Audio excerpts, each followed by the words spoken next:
Nandito tayo ngayon sa live dahil bababa tayo ngayon pang 3 araw na po simula nung Sunday. So kahapon hindi tayo bumaba dahil meron pa naman tayong ulam. So ngayon na naman wala na naman tayong ulam. Bababa na naman tayo ngayon. Bababa tayo sa baba at titingnan natin ang sitwasyon ko sa baba. Ayan, andito tayo. Bibili ako ng ulam sa grocery, guys, no? Alam niyo ba, maikwento ko lang kagabi, hindi talaga ako nakatulog dahil sunod-sunod. Medyo may malapit na malakas talaga na putok. Malapit daw yun sa may Philippine Embassy. Pero wala naman, guys, na sugatan. Mga ano lang yan, mga shrapnel kasi sa taas nga sila naglalalabanan. So ayun, punta na tayo sa baba. Punta tayo sa grocery. Punta tayo sa baba. Tingnan natin doon ang sitwasyon. Ayan ang ano namin, pintuan, oh. Kaya pag wala kang card dito, hindi ka makapasok, oh, nakasara yan. Tingnan natin sa baba kung ano ang sitwasyon. Punta tayo sa palengke. Ay, mga kasama namin ng iba, hindi rin sila pumasok. Ay, sa labas, guys! Ayan, at okay naman, wala naman mga ano. Sa totoo lang po, okay po, safety dito, kaya lang, sa gabi kasi, minsan, doon siya umaatake. So, siyempre pag natutulog ka, maramdaman mo talaga yung ano, nag-alarm yung aming mobile. Nag-alarm ng 2 beses siyang nag-warning. Pagtapos ng mga after siguro mga 30 minutes lang, nag-alarm ulit siya na okay na daw siya, secured na daw. So, medyo nakatulog na tayo, pero nung mga alas 2 ata yung talagang sunod-sunod. So, sige lang, at believe din ako dito sa bansang itong UAE. Napakagaling ng depensa nila, talaga naman binabasag talaga nila doon sa ano, sa area. Kaya lang syempre meron talaga yung makakalusot dahil sa dami ng pinapakawala nila. So mayroon talaga yan. Saka yung ano, guys, no, yung bumababa, yun yung ano, yung mga debris.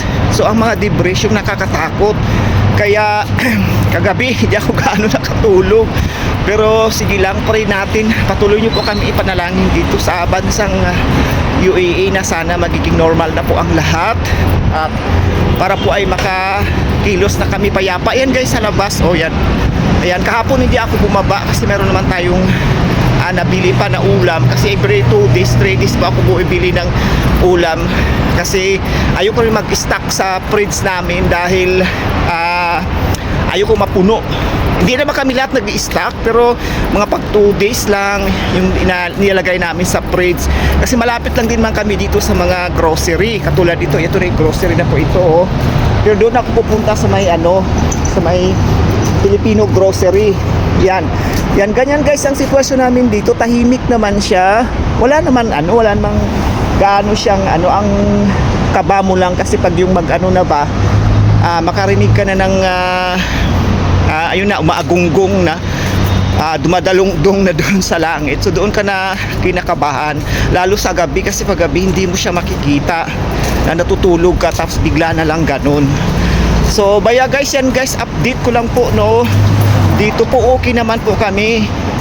Ang nakakatakot lang pag yung umaariba siya pag gabi, madaling araw, siyempre hindi mo siya makikita.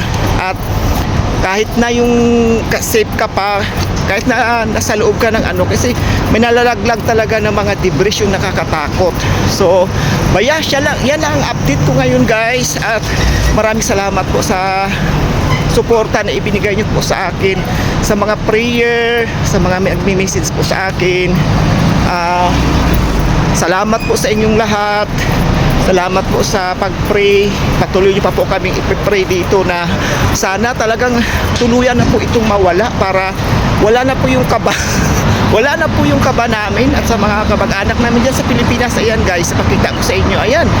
Ayan yung ano, oh. Oh. Normal naman siya, oh. Oh. Diba? Normal ang takbo ng buhay, ang trabaho tuloy-tuloy lang. Kaya lang kami, wala talaga kaming trabaho dahil hindi kami pinapasok.